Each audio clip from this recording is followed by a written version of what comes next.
MTV News is here checking in with the Society, Canada's exclusive group of young socials.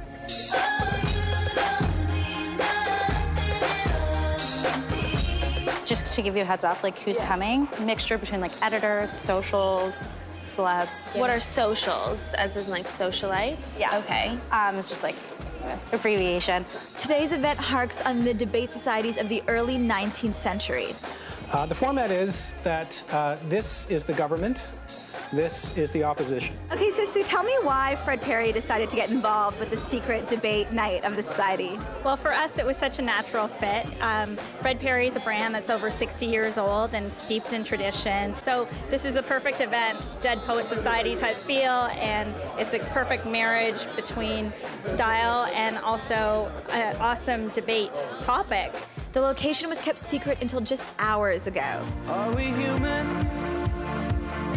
And you need to be entrusted with a secret handshake to secure your entrance into the debate den.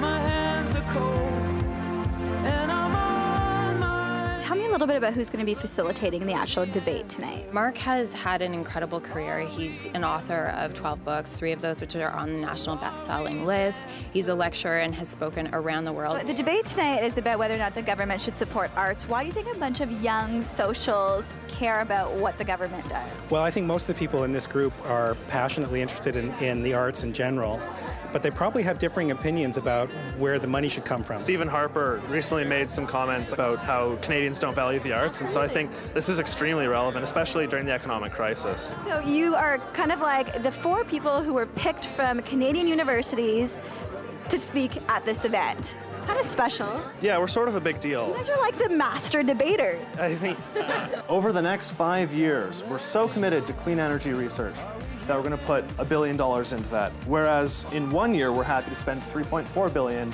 on the arts. Why did the Society want to hold a secret debate night?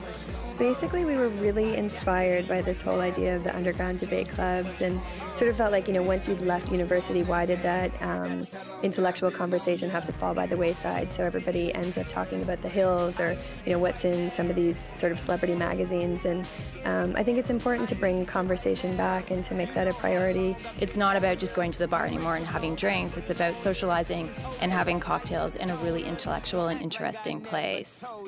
Isn't art the most successful of all art forms? And to that end, how come the government then doesn't even support that? It appeals to the large majority, not even only.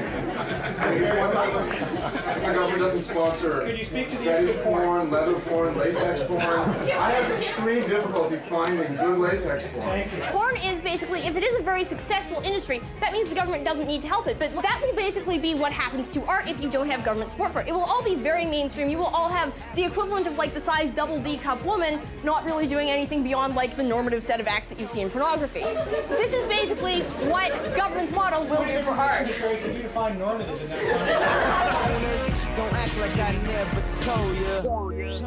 Never told you.